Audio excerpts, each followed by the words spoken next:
What's up, everyone? It's Isaac Smolden, the production manager here at My House. A reminder that today's episode of My Voice is part 2 of a 2-part series with our guest. If you are looking for part 1, it is season 2, episode 6. And if you haven't listened to it, you should absolutely go check it out before taking a listen to today's episode. Thanks. Enjoy the show.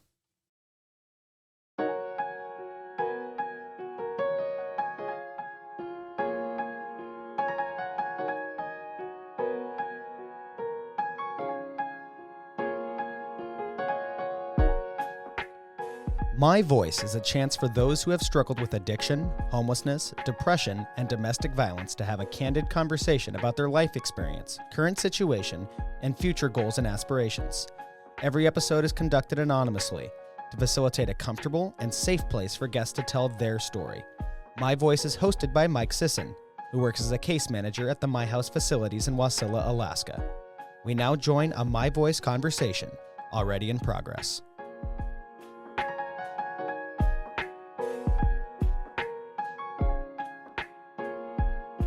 So let's highlight a couple of things here, because like I said, you're really gracefully talking about your trauma, and realistically what you went through is so dark and so awful and so horrible. Objectively, just thinking about the things that you had to experience. 12 homes from birth to 2 years old. Infants thrive on consistency. Just that one piece alone, you were set up for disaster based on that by itself, let alone the actual real abuse and neglect you went through. Mm-hmm. You go through all that, you get adopted into a family where you experience some more of it, and in these systems that are built to help, that quite frankly, just they need some reform, and some adjustments and some fixing up, and I say that with no malice. Mm-hmm. It's just a matter of fact. Talk to anybody who's been through foster care, talk to anybody who's been through the system, that they say the same thing. And until people pay attention to it and start looking into it and doing something about it, it's going to stay the same way. Yeah. And so when you get a chance, I just want to encourage you in your story, continue to share your experience too. And if you get an opportunity to speak directly on it anywhere, I encourage you to do so if you feel so inclined, because there's another quote I really like. And it says, evil prevails when good men do nothing. Really, you could just change it to good people. And that's why I like this organization so much, because when we as an organization see something happening, we don't sit by. We don't be quiet.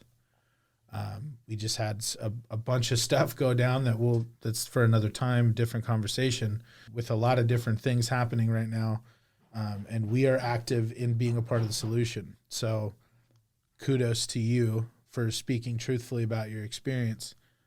And in that entire, from birth to 16, it sounds like maybe you had a few years where nothing happened, where maybe a few years where you didn't have direct trauma. And 16, that is profound that you made it from that. So I just wanted to highlight that, because you just said it so graciously, but you went through some real horrible things. You mentioned sexual abuse, you mentioned physical abuse, you mentioned neglect, you mentioned those things. These are very, very, very deep traumas. You get to 16, you go to treatment. Now from 16 to 18, what was that like? What was the next couple of years of your life like? Well, so let me just say this. I was in treatment from 13 to 18. Oh, wow. There was little pauses in between, but like, due to me not knowing how to emotionally regulate myself and process through things, I struggled a lot with suicidal ideation, self-harm, and drinking. Yeah. And so like from age 13, the first time I went to a behavioral health facility. What was the facility? North Star. What was your experience there? Being at North Star for that long, there was some very traumatic things that I saw. Just the way they handle things there, I do not agree with the overly medicating people, of the way they handled kids in distress. I do not agree with how they run things there, but at the same time, it was my safe haven because due to being at I went to North Star four times. First time was 13. I was there for a month and then I got discharged. The second time, I was admitted from trying to actively. I was like actively self-harming, and it was really bad that time. And so I was admitted to North Star. I was on their acute unit, which is 30 days, and it's a higher level than their long term there. And from their acute unit, I got transferred to their long term, and I was there for 5 months that time. And they have 2 levels in long term. One level is a month on a higher level, like 2 or 3 months actually on that level. And then you get transferred to a lower level where you have more freedom and you can actually leave. And I was stuck on that higher level for 5 months due to me struggling so badly with suicide and self-harm that they transferred me back to the acute unit, which is way higher level than the long term. My mom ended up pulling me out of North Star because I was begging her because I wasn't moving forward in their program. And she took me out, and I think I only lasted a couple of months before, I tried, I was self-harming again. And my mom, that's when she moved us to Fairbanks. I was 16, and we moved in with this man, and he was not healthy at all, very verbally abusive and manipulative. And I was so angry being in that environment that she would put up with that and let me see that. And I just lashed out, and I lashed out sexually, physically, on myself. I was just so angry. And I remember it was this one time she found out that I was sexually active, and she did not like that. And so she lashed out, and she got really physical. And I just remember her, I was before school, and I was about to leave for school, and her and I got into this argument about that. And I started walking away because I was super angry. And she just yanked me back by my hair, threw me on the ground, and just got on top of me and started, physically hitting me, beating me. And then, directly after that, after she got that out, she told me to go ice myself so I wouldn't bruise before I went to school. And I did ice myself. But when I got to school, my whole face was bruised up, my whole body, just black and blue. And that's when I got pulled into the school counselor's office, and they asked me what was going on, and I just broke down. And that's when OCS got involved.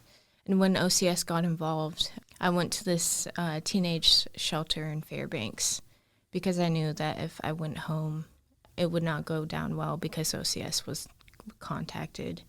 So I ended up in that that teen shelter there. And I remember my mom, when we finally talked, she told me, she was like, if OCS gets involved again, you're out. You're going to go back in the system. And I was just super upset about that because it wasn't my fault that she got physical with me. That was her choices, her actions. Right. And so super angry about that. And that's when I ended up in that facility in Fairbanks. It was a family-oriented facility. And I was there for 4 months. And the whole time, my mom didn't talk to me. And the only reason she started talking to me again was because I tried killing myself. And then that's how I ended up in North Star again. And that time, I was in North Star until I was 18. I aged out of North Star, and they wanted to send me out of state to a facility where they accepted 18 and older. But of course, I was 18 at the time, and I was like, no, I'm able to do what I want. I do not want to go out of state. I don't want to go to another facility. Like, I just want to live a normal life because I grew up in North Star. Like, I didn't really actually experience life. And when I was experiencing life, quote unquote, it was drinking. And with being a North Star and everything, you know, like they diagnosed me with depression, anxiety, well, major depressive depression, and bipolar. And so when I turned 18, you know, of course, I went and saw a different psychiatrist. I was seeing her, and she was prescribing medication. You know, I was medicated since I was 13, like heavily medicated. And when I turned 18, I went and got my own psychiatrist. I was seeing her. She was like, you know, prescribing me this medication, and I just stopped taking it. And I didn't tell her for a while. And when I told her, she was surprised. She was like, and you haven't like tried killing yourself or self-harming or any of this? She was like, you're doing okay? And I was like, yeah. I was like, I feel fine. Like, and that freaked her out, seeing me just not being on medication because I was medicated my whole teenage life. And Interesting. And that's when she wiped all of my diagnoses. She wiped the depression, the anxiety, bipolar, and I got reevaluated by her, and that's when she diagnosed me with borderline personality disorder. But she did not put that on my record. Also interesting. Because with having BPD on your record, she said it really restrains you from different careers and being able to live your life normally with that being on your record. Okay. And she didn't want that to be debilitating to my life. So major depressive disorder is just basically like really bad depression. Yes. Bipolar is like issue regulating your moods, basically, right? Disorder. So you're telling me that when you were a teenager, you were really, really sad and had a problem regulating your emotions due to trauma. Yes. And that you found out as an adult that you didn't actually have any disorders. It was actually because you were in a living hell every day. Yes. And it had nothing to do with actually a diagnosis. Exactly. Interesting. I think I was misdiagnosed because of the chaotic household. You know, not only was I experiencing abuse from my mom, but from my brother. You know, he was a very violent person. And so, like, when I turned 18 and I moved in with different family, not to say I didn't struggle with, like, depression or anything, but I did not need to be medicated for it. And that's where that BPD comes in, because with the diagnosis of borderline personality disorder, there's some points you have to hit to be diagnosed with that. Hard time regulating emotions, abandonment issues, negative self-image, very impulsive, and all these like different aspects of just negativity of like, it's almost like this voice in your head telling you all these horrible stuff about yourself and about life. You know, and that's what I focused on majority of my life. And when she told me that she thinks I have BPD, that's when I started really looking into it and doing research and figuring out that does align with my childhood and everything, because another part of being diagnosed with BPD is trauma. And it's another one. But, you know, like it can stem from really bad trauma, and that's where you're not secure within yourself and who you think you are.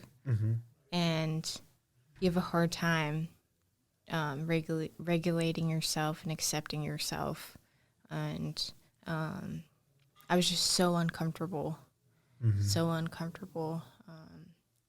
before I started looking into that. and like learning the different triggers and thought processes. Like I learned to like throw a curveball and not allow those things to run my life. That's awesome. So That is awesome. You know, I'm not a professional in the mental health field by any stretch whatsoever. I see and hear a lot of misdiagnosis or incorrect diagnoses in teenagers who are living in, you know, unfavorable circumstances, hell, basically. And I think that a lot of times it's why it's very important for anybody in any field, a doctor, a physical health doctor, a provider, mental health provider, anybody, it's important to approach things with like this holistic idea where you take the entire person into consideration, and you get more and more details. South Central Foundation, I went to a conference a long time ago, and they talked about this doctor, how he talked about experiencing a lot of patients getting misdiagnosed, and his brother did in college, got misdiagnosed with schizophrenia, and he was on a bad acid trip. And he told this gut-wrenching story about how his brother was institutionalized and given a certain medication and was in a mental inpatient facility for people, and how it pretty much robbed years and years of his life. So it's just such an important piece of your story and an important thing for anybody to hear that, if you have somebody who's going through trauma and they're having a tough time regulating their emotions, it might not be a disorder. It might just be a result of their atmosphere of what they're going through. yeah. I'm super glad you found somebody who cared enough to reevaluate you and find out, okay, well, you actually don't have this, but you do have this. And you were able to learn about that. That's incredible. I'm very relieved to hear that, because it's not always the case. A lot of people go a long time before they find someone who really wants to dig in and figure out what's going on. So I'm really happy to hear that. So then you're 18. You decide, I don't want to do... Wait, how old are you now? I am 20. Okay. So now, when does your experience with My House come into play? So I moved out when I was 18 with family members, and I did not have a job. I was still technically in school, and my mom, even though, she tried to have me move out of state with her, and I told her no. So she moved out of state. That's when I moved out here to the Valley. And while being out here in the Valley, I felt so caged, because even though my mom was out of state, she was still in charge and control of me. And, and while being at that family member's house, I, with all the medications I was on antipsychotics, depression meds, anxiety meds. And one night I was just so over being controlled and manipulated by my mom. And so I took all of my medication all at once. And with doing that, I ended up in the hospital. And they say by the time I arrived at the hospital, I was dead. And I had to be resuscitated. And then I was resuscitated, and due to the amount of medication I took and some of the components of it, like slowing your heart rate down and all this stuff, like the anxiety medication, I went into a coma for a week. And I was in a coma, and like my poor family that brought me to the hospital, they remember by the time we arrived there, they, of course they announced a code blue, and they said about 30 people came. And they were all just working on me, like trying to get me back to being alive and stable. And so, I ended up in the ICU for a week on life support in a coma. And the doctor told my mom that he wanted to just pull the plug, because he didn't think I was going to wake up and that I was just dead. And, my mom was like, what like she was not happy with that. Yeah, I hope so. And, of course, she told them to keep holding on. And a couple more days, and then finally, woke up from that coma, and I ended up in the psych ward at Mat-Su Regional. And so I was at Mat-Su Regional for 2 weeks, and I was trying, and any of my family did not want me to come live with them. Because I did just try to kill myself. I succeeded and then was brought back to life in a coma. Yeah, they were probably scared. They were terrified. Yeah. They did not want me to live with them. And so that's where my house comes to play, I remember the people over in the psych ward were trying to help me find a place to live, and that's when they suggested my house. And I was terrified, because, I was either with my mom, my other family, or North Star, and so this was new, and that's when you guys came. You gave me the paperwork, told me the rundown of how this program works, and that I'm going with you guys today. And so they brought me to my house. They showed me everything. Do you remember who went? It was Justin and Denali. Right, that's what I thought. Yeah, so Justin and Denali came. They gave me a rundown of everything, and I was terrified because at the time, I didn't know Justin very well, and he's a very stoic person, Mm-hmm. and so I was like, oh, he's mean, But in all reality, he's just a really nice guy, And once you start to get to know him, you realize why, the way he is. So, I got really close with Justin and you, and I was introduced to my house. I was here, and when I got here, I was in such a bad mental state, not regulating my emotions, not just being angry at the world and myself for being alive. Mm. Because I was super mad that they brought me to the hospital and that, I was alive. And I just started drinking a lot while being in your guys' housing. Yeah, I remember that. And it was really bad. And I, I tried the whole Vivitrol thing, the assistance with that, and I just kept drinking, and I just kept ending up in the hospital due to drinking while being on Vivitrol. And that's when you guys helped me get into treatment, and at first it was outpatient treatment, but I kept drinking. And I remember you giving me the 30-day challenge. Mm-hmm. I totally failed that. Totally. And I was lying through my teeth. I was like, oh, yeah, I've been sober this long, Yeah, I knew. Yeah, but in all reality, I was still drinking. Mm-hmm. And, because I was obsessive. Yeah. And so, of course, you guys reached out because you and the outpatient I was going to had correlation, we're able to talk to each other. Mm-hmm. And you guys, I think, asked my substance abuse counselor to reevaluate me.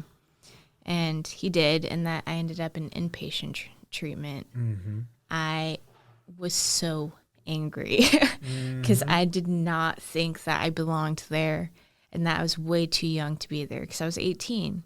And I still thought, I have years of partying ahead of me. Yeah, I have time to figure this out. Yeah, exactly. I just started. Yeah, exactly. And so I was in rehab for 6 months, and I was close to graduating, but I got stagnant in their program, and so I left. And due to me leaving their program and not graduating, I stayed sober for a month after, and then I started drinking again, and that instability of life and self-image came back because I felt so lost. And I remember one night I was going to be homeless again, and I remember calling Carly, just bawling. I was like, Carly, I don't know what to do. I don't have anywhere to go. I've been drinking. And I remember this still to this day. Like, she's like, okay. She's like, I let you back in, but if you drink once, you're out. And I took that to heart, and I haven't taken a drink since. You know, that my sobriety date is the day I moved back into your guys' housing. You know, and I've kept that, you know, and I've kept that with, like, the support of you guys, the support of my house, helping me get a job, helping me get to and from work. And I remember when I first moved into housing, I was really struggling with wanting to drink. And I remember calling Carly one night, and it was because someone I knew overdosed. They passed away, and I was so heartbroken over that and so sad because I felt so much guilt because they tried reaching out to me and I didn't do anything. But that's, you know, I just was not in the state to help them, and I realize that now. But at the time, I was hurting really badly, and I was feeling such strong emotions that I didn't want to feel and I didn't want to face. And I knew that if I would drink, I wouldn't remember those thoughts and feelings, and my focus would be elsewhere. And I remember just calling Carly and telling her, you know, that I really want to drink right now, and I really don't want to. And I'm really struggling right now, and I'm really sad. And she took me with her family to church, and that honestly made such a big impact on me because I didn't have the connections yet with the program I'm in at that time. And so with her reaching her hand out and helping me, not only once but twice, like, it gave me hope, like seeing, you know, the way she lives, and like being surrounded by those positive people that night was amazing, and seeing that I'm not alone and that it's not just me and my thoughts against the world. And so definitely grateful for Carly giving me a second chance because I put her through hell when she was house lead the first time I came into housing. Absolute hell.